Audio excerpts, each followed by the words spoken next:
IELTS পরীক্ষার প্রস্তুতি গ্রহণ করার আগে আপনাকে একটা জিনিস নিজের কাছে জিজ্ঞেস করতে হবে, আপনি কী পারপাসে আইএলটিএস পরীক্ষাটি দিতে চাচ্ছেন। তো অধিকাংশ মানুষের মেইন রিজন হয়ে থাকে স্টাডি পারপাস, অর্থাৎ আপনি বিদেশে উচ্চশিক্ষার জন্য পড়তে যাচ্ছেন। তো যে সকল কান্ট্রিতে ইংরেজিতে কথা বলে থাকে তাদের সবারই কিন্তু আইএলটিএস পরীক্ষা দেওয়াটা একটা রিকোয়ারমেন্ট। যেমন ইউনাইটেড কিংডম বা ইংল্যান্ড, অস্ট্রেলিয়া, নিউজিল্যান্ড, কানাডা, এমনকি ইউনাইটেড স্টেটস অফ আমেরিকাতেও কিন্তু আইএলটিএসকে অ্যাকসেপ্ট করা হয়।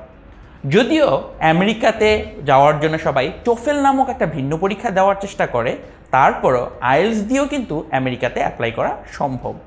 মূল কথা হচ্ছে, যে কোনো ইংলিশ স্পিকিং কান্ট্রিতে আপনি পড়তে যেতে চাইলে আপনাকে আইএলটিএস পরীক্ষায় অংশগ্রহণ করতে হবে। সেকেন্ড রিজনটি হচ্ছে মাইগ্রেশন।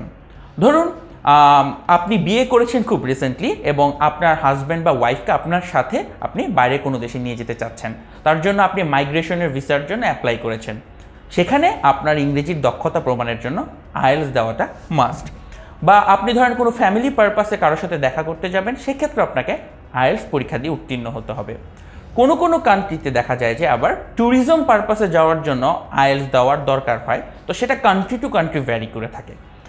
লাস্ট রিজন হচ্ছে জব পারপাস। আপনি কোনো বিজনেস মিটিং, বিজনেস স্কেডিউল রয়েছে, তার জন্য হয়তো আপনার আইএলটিএস দেওয়ার দরকার হতে পারে। এবং সবচেয়ে ইম্পর্টেন্ট হচ্ছে, ধরুন আপনি ইংল্যান্ডে একটা চাকরি পেয়েছেন, সেই চাকরি করতে যাবেন, তার আগে আপনার ইংরেজির দক্ষতা প্রমাণ করার জন্য আপনাকে আইএলটিএস দিতে হবে।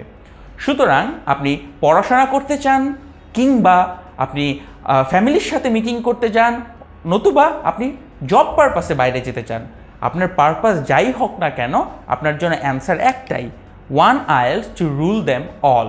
মূলত বলা হয়ে থাকে যে আইএলটিএস আপনার জন্য ওয়ার্ল্ডের যে কোনো দরজাকে খুলে দিতে পারে, কারণ যার আইএলটিএসের স্কোর ভালো তার সব জায়গায় অ্যাকসেপ্টেড হওয়ার প্রবাবিলিটি অনেক হাই।